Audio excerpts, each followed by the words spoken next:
Hello and welcome to our first video here at Lencomotionaudio, which we posted on our new YouTube video channel. Today we're going to look at platter mats and the importance of using a platter mat on your Lenco turntable. One of the problems you find with the Lenco turntable is that the platter, although it's quite heavy, it has a tendency to ring. We'll just whack it with a screwdriver and you can hear what I'm talking about.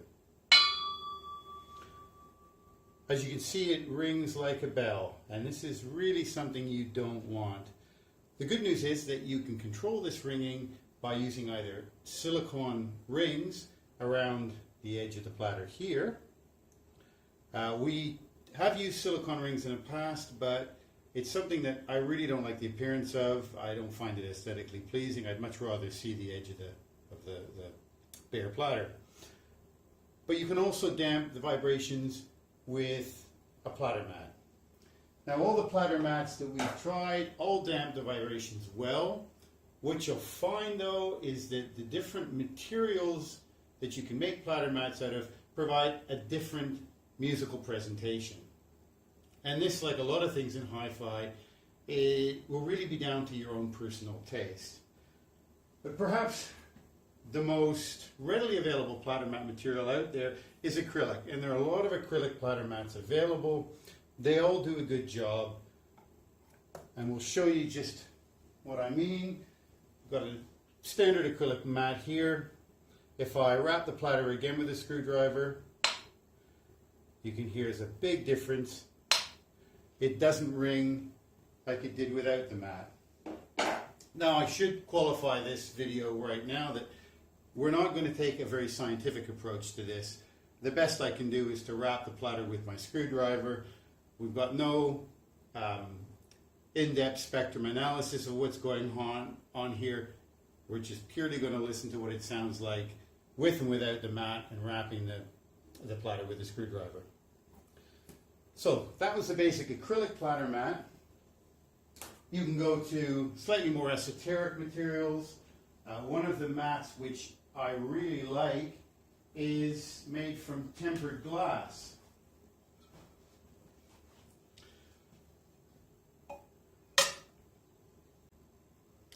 You may not think of glass as a great material for a mat, but in my experience, this is perhaps one of the best sounding mats that I've ever come across. And I use this fairly extensively on one of my other turntables. But now let's try wrapping the platter with a screwdriver and just see what it sounds like. Again, a very dull thud. The downside of these tempered glass mats is that they're reasonably difficult to find. This is a mat that was produced back in the 1980s. I came across it a few years ago on an auction site, bought it to give it a try, and really fell in love with it. I have seen them very, very occasionally come up on auction sites. If you do see one, it's well worth giving it a try. Now, another material which I know is a big favorite with some audiophiles is carbon fiber. So we've got a test mat we made up, carbon fiber here. It's about 3 millimeters thick, which is a fairly standard thickness for a lot of these synthetic platter mats. And again, if we wrap the turntable with a screwdriver, it does a good job, as with the acrylic mat, of damping those vibrations. Now, a couple of years ago, we had a whole supply of acrylic mats made up by a local supplier, and we used these to try a number of different experiments. We ended up using some of them to produce composite mats.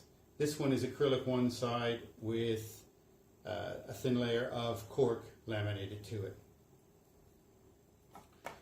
And again, this mat does a very good job of damping the ringing.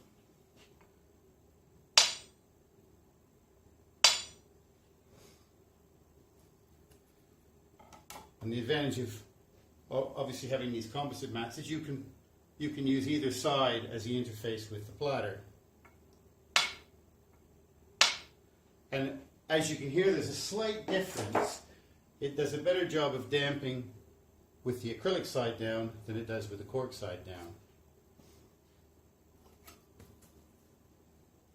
Now we carried that to an extreme by producing this mat.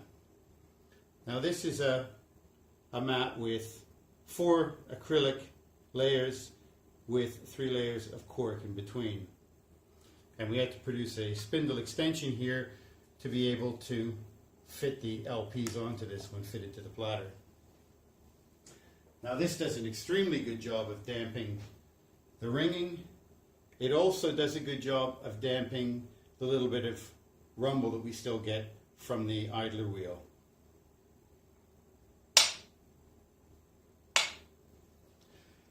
The downside of this mat was it's very difficult to produce a multi-layer laminated mat like this where the top layer stays parallel to the platter.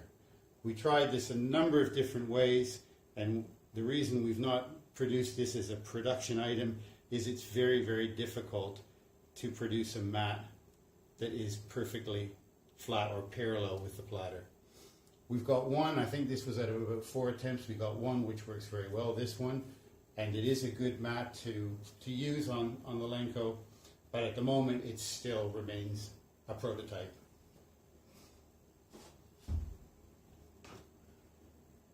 And next we have a very simple bit of material. This is just a soft leather. The color is not my choice. It was made by a friend who has a leather workshop, and this was made from some scrap material he had. This, I know a lot of people like leather mats. Not my favorite. It doesn't do quite as good a job at damping the platter as some of the other materials we've just seen. You see there's still a bit of ringing there. But you can use this in conjunction with, say, an acrylic mat or with the glass mat. You'll get good damping with the other mats, and this provides a different presentation of the music when used on top of an acrylic or the glass mat or even the carbon fiber mat. Now lastly, we have the mat that is our favorite now, and this is the one we use on all our Lencos. It's the 1877 phono mat, and as you can see on one side it has a very large strobe disc. This is probably the best strobe disc I've used to date. Because it's so large, it's very easy to see. Even when using just a standard incandescent light, you don't need a specialized strobe light for it. And on the other side you have a high density foam. Now this does a very good job of damping, as you can hear.